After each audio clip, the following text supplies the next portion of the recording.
feels like it is lean at your organization and you wish you had more resources to do the projects you want to do? Great, almost everybody. It always feels lean no matter what size you're at. Hey everybody, this is a talk that I was asked to give by the League of American Orchestras about the difference between big budget orchestras and small budget orchestras. And having worked at organizations of all those sizes, I think the differences aren't what most people think they are. Have a look. Okay, so we've got some of every size represented. That's great. So one more time, by way of introduction, my name is Aubrey Bergauer, and I'm the Executive Director of the California Symphony. And what you need to know about the California Symphony is that over the last 4 years I've been there, weird percentages aside, we have nearly doubled our audience size and quadrupled our donor base. So even among the odd percentages, the point is that I am here to say that as a small budget orchestra, you can grow and you can thrive, and we have outperformed our peers in this industry, and I'm very passionate that it can be done. Also, by way of introduction, before coming to California, I spent about a decade in Seattle. There I worked for the leading institutions, Seattle Symphony, Seattle Opera, and the Bumbershoot Music and Arts Festival, which is to say my experience is at organizations of all sizes, which is why this is a topic that is of particular interest to me. So for my part here, we'll break it down. We're going to look at 4 different things. First, what a small budget orchestra is not, meaning the similarities among smaller budgets and bigger budgets. 2, the differences, how we are different than our bigger budget counterparts, and the challenges that result from that. We've talked about some of those already. 3rd, we'll look at how do you overcome those challenges. And then lastly, my favorite, what is our advantage from being smaller?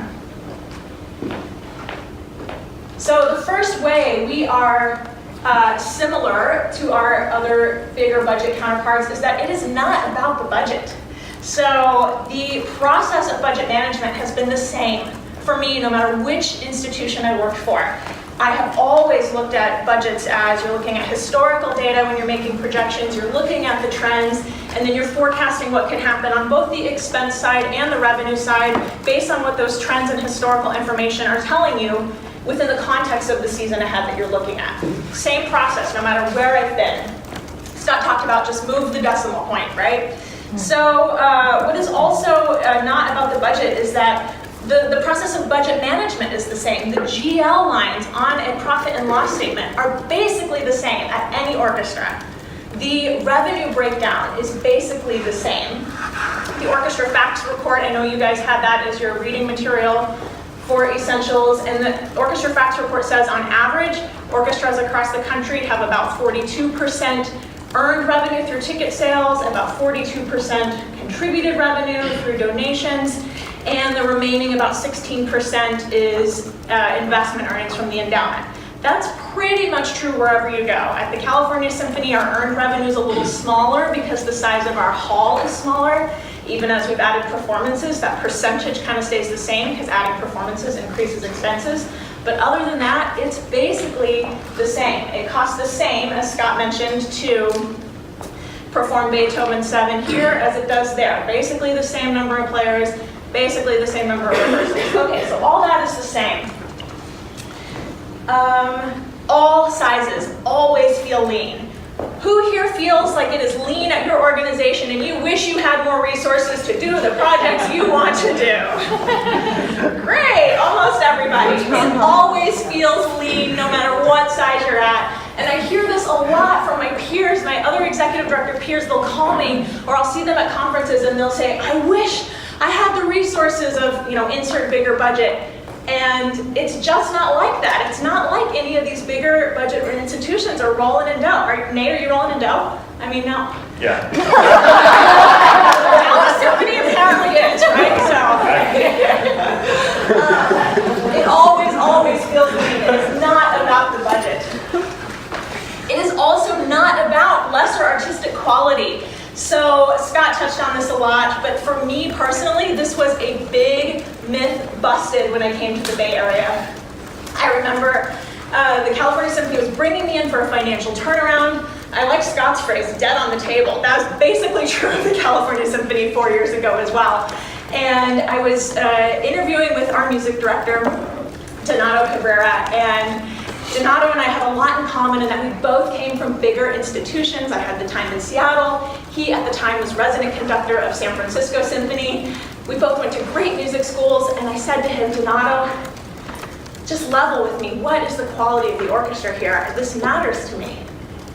And he said, Aubrey, we are bringing you in to solve a lot of problems, and we want you to come here. But I am so happy to tell you, this is one thing that is not dire for us. Our musicians all play regularly with San Francisco Symphony, opera, and ballet. He said, you do not need to be concerned about this. And he was right. And just as Scott said, he covered all of this. Our concertmaster plays with San Francisco Opera Orchestra. Many of our principal players are also section players at San Francisco Symphony. Our principal bassoon just won the audition for Phoenix and is going to go play with Alex now. Like I said, big myth busted for me. The quality of musicianship is so high at even these smaller institutions. The reason for that is because there is a plethora of musical talent. And in fact, there are more than 150 degree programs in the United States for musicians, meaning we have tons of musical talent being pumped out every year, in addition to the people who are already working professionally in this industry. I see a lot of nodding heads. You all know all of this already. That's great. So what is, by contrast, also true is that I wish we had the same plethora of talent on the administrative side. By comparison, less than a third is what we have in terms of arts management degree programs. In fact, most of us probably did not come from an arts management degree program, right? Yeah, and that's because there are other ways that our field is having to find people to enter these jobs. We were either trained as a musician or some other path is how we got into these roles. And so once we start to look at the personnel, and we're going to get into that in a bit, this is a really important factor to know, that we just don't have, as a country, the same plethora of people being pumped out of colleges and universities ready to do these jobs that we are doing on the admin side. Far more talent available on the musical side. So what is different, if those are the things that are what a smaller budget is not, and therefore similarities, what is different is that the jobs are much broader. So we've talked about this and touched on this already. The way I like to say it is you have to either be good or get good at many things, wearing many different hats. And this is a challenge in finding and hiring qualified talent to do these jobs.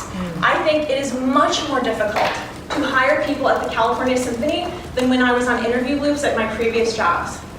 Because you have to find somebody to be a jack of all trades. I mean, as Scott was saying, a full-time staff of 3 at the California Symphony, 4 full-time staff and another 10 contractors, but full-time staff is 4 people, which means everybody's job is just incredibly robust. This is a challenge. It is also a challenge as a leader. My job is the executive director, and I'm supposed to be visioning and advancing our organization, but I'm also 25% of the workforce, so I am also executing on a daily basis, and that is a real challenge for people in these roles, that you have to be able to balance executing in addition to looking above and looking ahead and visioning. There's good and bad about all of this. The bad is that if you don't get it right at any level of seniority, it is a struggle, it's a challenge. You feel like a hamster in a cage. It's hard to keep your head above water. Whatever the analogy is you want to use, it is very difficult to advance the organization if you don't get it right. By the flip side, if you do get it right, no matter your role, you are set up. If you nail it and you have broad scope at a smaller organization, you are set up for broad scope elsewhere and advancement and career trajectory in this field. So that is a good thing. What is also different? All of this is to say, orchestras don't scale down very well. I like to say this a lot. I think the reason is there is just so much that must happen to produce a concert. All the same things have to happen, no matter your budget size, for the most part. You have to do all of the things on the marketing side, on the development side, on the operations side. That all has to happen. And so to do all of that with fewer people, again, just means it's a much broader role for everybody. On top of all that, and compounding this challenge, is that we have so few concerts. In fact, it is so odd to me that at a small budget orchestra, producing concerts is what we do the least. And Donato and I talk about this a lot. We have to remind ourselves, you know, there are so many things that when you don't produce concerts 52 weeks a year, that can go wrong because you're not doing it on such a high cadence and high frequency. So for example, inevitably, if there's something that goes wrong with the program book, I see a typo. Or in Donato's case, you know, the stage plot isn't correct when he arrives. Those kind of things send us through the roof. And then we have to remind each other, no. First of all, we're all human. Second of all, these things, these issues, are what we do the least. So it's just sort of this odd nature of the business of a smaller organization that producing concerts is actually not what we do the most. Small does not mean fly by the seat of your pants. Peter Pastrich, who was 2 executive directors ago at San Francisco Symphony, you guys met Brent yesterday, right? Yeah. And then Peter preceded Brent. Both Peter and Brent have been awesome to me since I moved to the Bay Area. And shortly after I took this job, Peter had me over and he said to me, Aubrey, welcome. It is harder at a smaller organization. I said, thanks, Peter. And he said, I'm serious. He said, look, he said, every dollar matters so much more. And Peter also has a story of he'd managed many different size orchestras. And he said, look, you just gotta know. But like I said earlier, he said, if you get it right, you're going to grow. And good things are gonna happen and come from that. So the things you're doing now are training and they matter. But he said it can be a lot harder for all these reasons we've already touched on. So, small does not mean fly by the seat of your pants. I think so often we think, given these conditions, fewer people, still got to get the job done, that sort of sets the stage for this just very harried mentality. And that is just so not the way to run an organization, in my opinion. And small does not give us an excuse to have any lesser level of professionalism, in my opinion. I would say hold your question if you don't mind. Okay, so how do we combat these challenges? The first is that we do this by developing solid processes. So this is true across all facets of the organization. And I agree with Scott in that sometimes at a smaller organization you don't need so much process that it's like this heavy weight to bear. But I do think that process matters, and I think that as a general statement, a lot of smaller budget orchestras lack in this area a little bit. But what's interesting is that especially at budgets of $1 million to $2 million, we are professional orchestras. We are generally at this budget size, almost all of us are unionized professional orchestras. Therefore, this goes right back to what I was saying about our talent and our level of professionalism off stage needs to match that quality that we're seeing on stage. So processes. Across all aspects of the organization, the processes are very similar to organizations of much bigger size. For marketing, we are still sending out direct mail, we're running digital ads, the subscription campaign. A lot of that is the processes we have here are very similar to the processes I've had elsewhere. On the development side, it matters to have solid processes, not just for annual fund, but to cultivate and steward your major donors. There's no reason not to have processes and plans for that. On the operations side, negotiations, collective bargaining agreement. We are getting ready to head to the table right now. I've been working like crazy to get my process down and everything so that I'm ready for this conversation that is so important to my organization. Having a good process matters, and I've been working closely with our union rep to make sure that we're aligned on that process. And there's no reason that at a smaller budget orchestra that shouldn't be present, right? Budgeting, we already talked about that same process, right? Okay, so if you do not have solid processes, you are not set up for success at any size organization, right? No matter where you are, the process matters.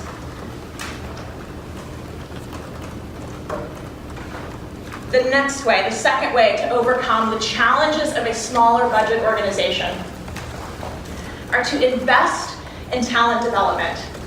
So this is also true for any size budget, but particularly for smaller organizations where these roles are so big and so broad. And when I see that I have staff that do have so much that is expected of them, and that I also have trouble finding talent who is or are those jack of all trades people who come into the job knowing how to do it all, that's very rare. When I see those two things combined, what that tells me is there is a need to invest in filling in those knowledge gaps and invest in professional development for my staff. Now, in many ways, I am preaching to the choir right now because you are all here, which indicates that you care about this and you care about talent development and professional development. But I implore you, when you are the ones making those decisions, and some of you are already in those roles making decisions as you're looking at the budget for your organization, make sure that this is something that you invest in for your people. I love showing this graph. It's a little hard to see, but at the California Symphony, when I started, no professional development budget. It's generally the line that gets cut, one of the first that gets cut when finances are really crunched. And every year, we've added more into that line item for professional development. Every staff member has a stipend that they can use toward whatever professional development they'd like each year. And as we've made that investment in professional development, what does the revenue line do? This curve is steeper. By investing in our people, what we've done is invested right back into the success of the organization. So again, hear me out. When you're making those budgets and you're the one in the seat making the decision, I've been there. It's really hard to say, how are we going to balance this budget? And this seems like an area that can be easy to squeeze because it is harder to measure.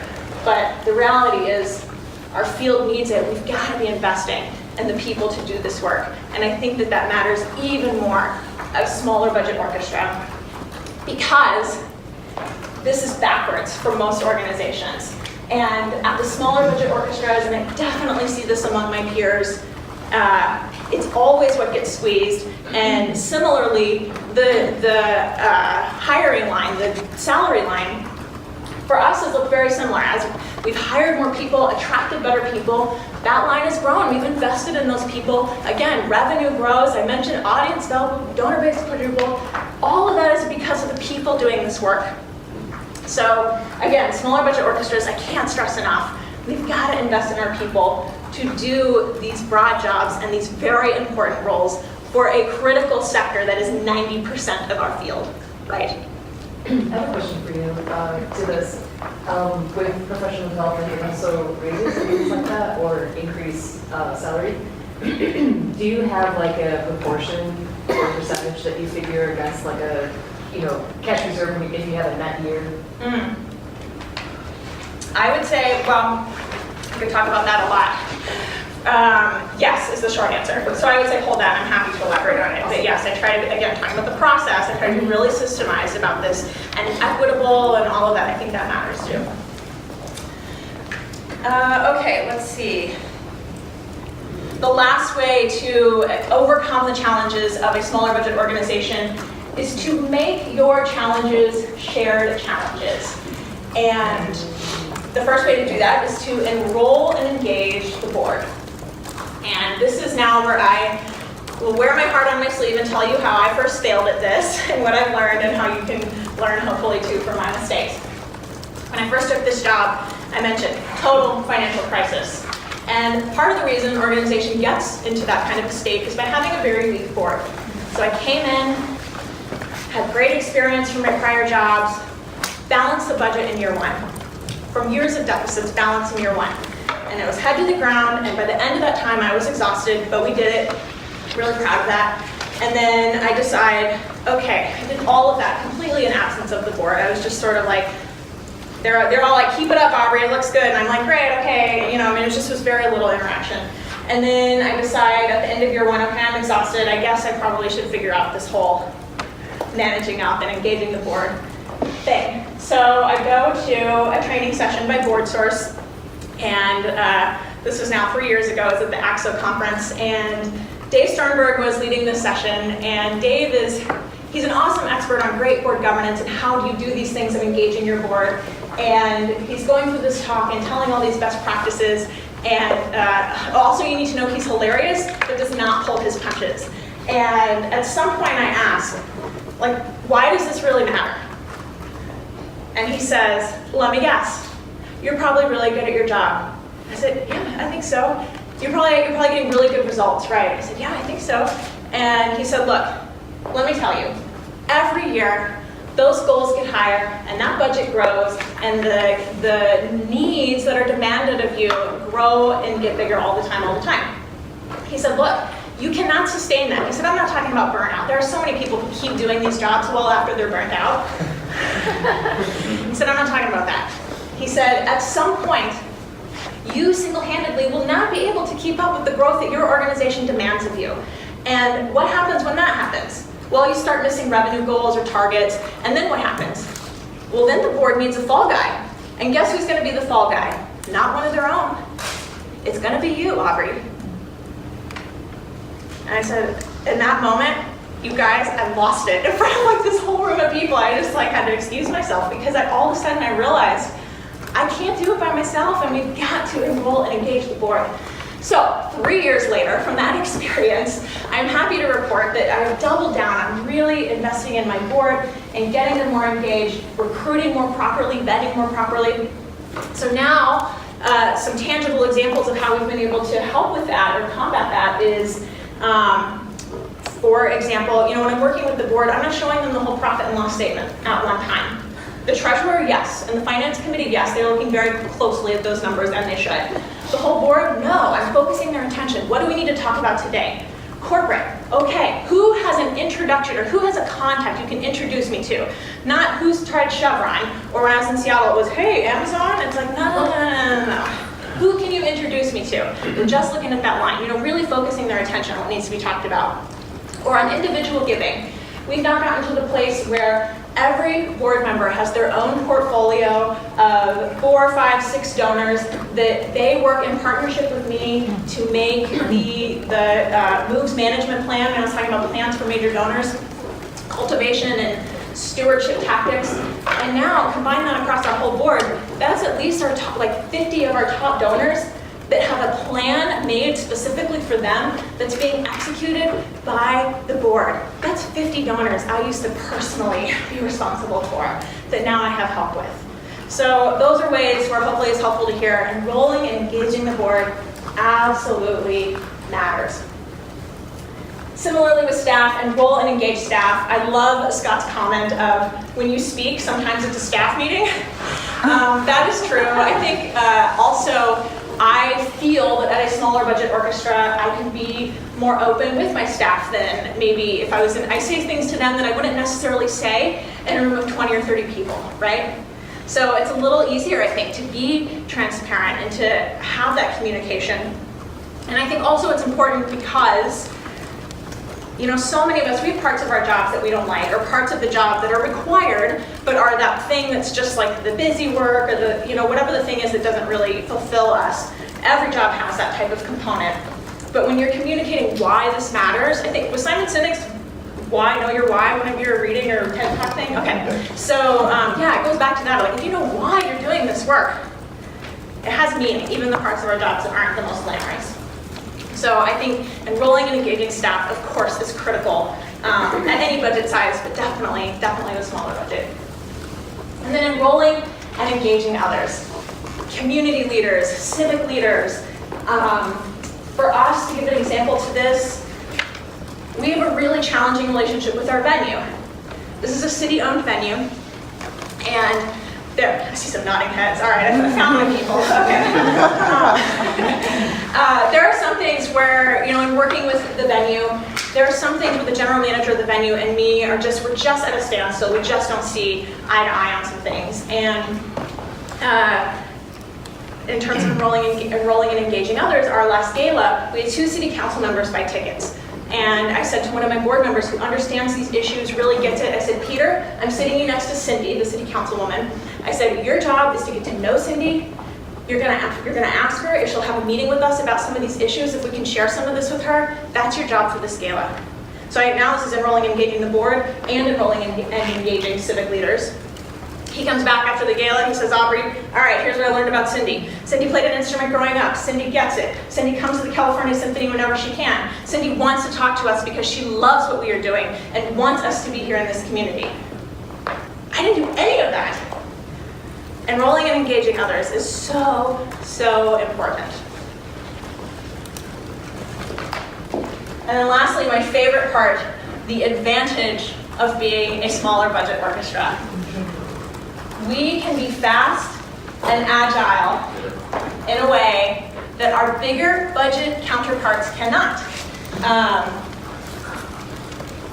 Bigger budget orchestras have more bureaucracy.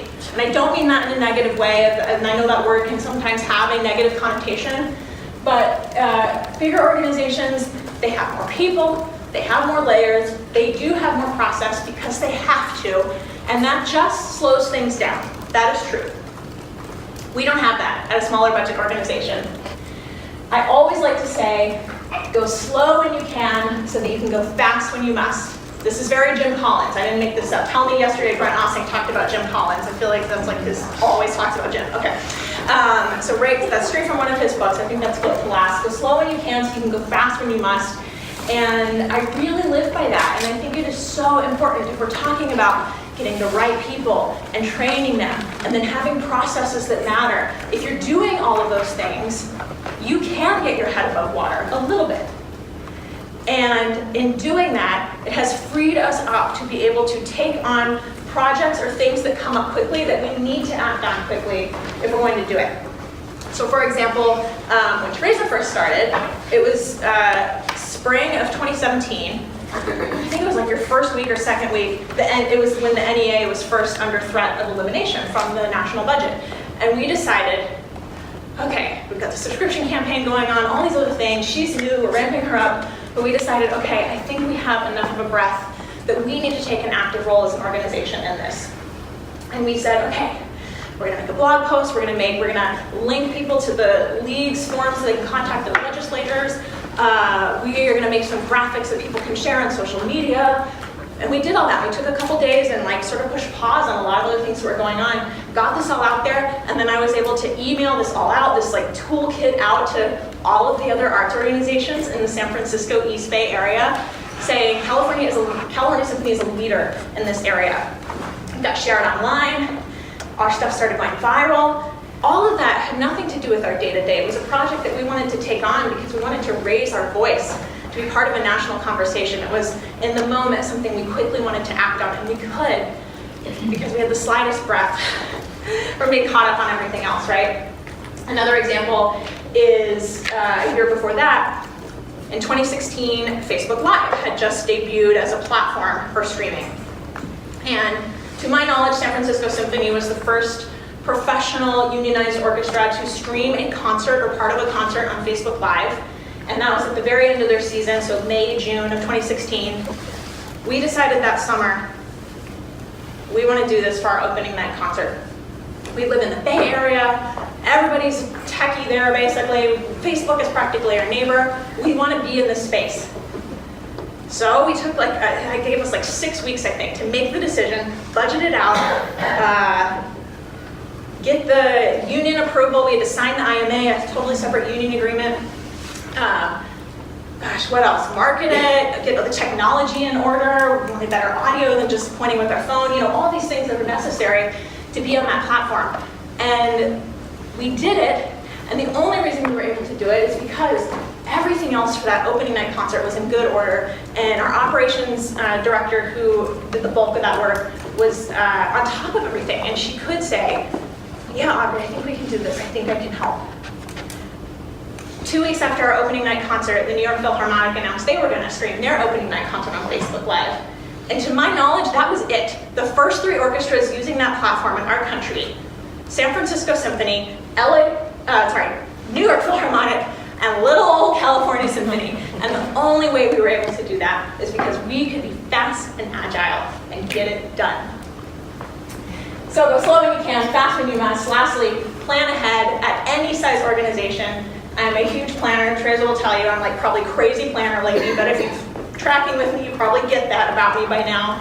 I think it's so important to make those plans so that you can execute them, which then in turn frees you up to do other things as they come up, right? Okay.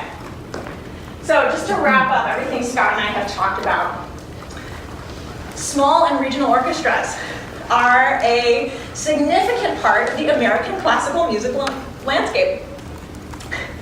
2, across organizations, there are notable similarities and differences besides the budget. These skills are both broad and specific and transferable. And there are advantages that we can leverage to better serve the art and better serve the field. So hopefully this has been helpful in understanding the nuts and the bolts of smaller budget orchestras, and hopefully it has expanded your view of the role that these organizations can play in our field, in our industry. So thank you guys.